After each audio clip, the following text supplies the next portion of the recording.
Hi, everybody, and this is Bruce with Baseball from the Bump. The Cardinals are looking forward to hosting the Phillies here at the beginning of the weekend. We haven't seen the Phillies yet, but it should be an interesting series. I wanted to talk a little bit today about Matthew Liberatore, and there's been a lot of calls out there for him now that the Cardinals should put him in the bullpen. And I can't say I would be against that move, but the Cardinals now having two lefties in the bullpen, I kind of wonder if they're going to do that. And at this point of the season, there's Liberatore himself is included in this, but there's quite a few guys that are reaching innings. I don't want to say limits, but innings pitched at around career highs for them, and so they're going to have to really monitor that. Thus, we get to see Hunter Dobbins tonight. Looking forward to that. Of course, he took Dustin May's spot in the rotation. And so they're going to need some extra arms around, and hopefully we'll get to see some different people. Libby is really an enigma to me. He will have points in a game where he looks like he's on track, and then things just fall apart on him. And he really struggles to try to get it back. Kind of reminds me of Palante last year, but in a different way. Liberatore is kind of his own story as well.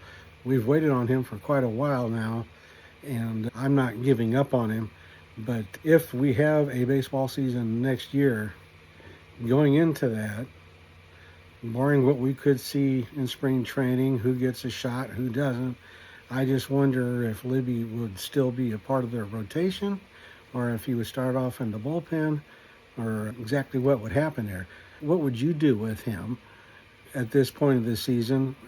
Does it hurt anything just to let him keep his spot? We're not too far from the end of the season as it is, and maybe he finds something that he can take into the off season with him. But I'd like to know what you think about that. And I would also like to know what you think about the Phillies. A lot of talent on that ball club. I struggle to why their ERA for their starting pitching is worse than the Cardinals starters. That's hard to believe, isn't it? But going into tonight, that's the case. They have just been up and down.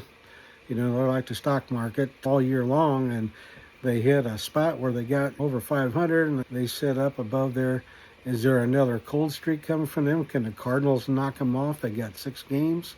The Cardinals would need to catch them, or Arizona, probably Philadelphia, to attain a wild card spot before it's all said and done. So these games are really important for both teams, but especially Philadelphia trying to hold off the pack there. And as the Cardinals have been saying all along, this is a results-driven type of runway year, if you will. So maybe wins and losses are secondary to results as far as the players themselves. So let me know what you think. Please hit that like or subscribe button for me if you would. And this is Bruce, and this has been Baseball from the Bump, and I'll talk to you next time.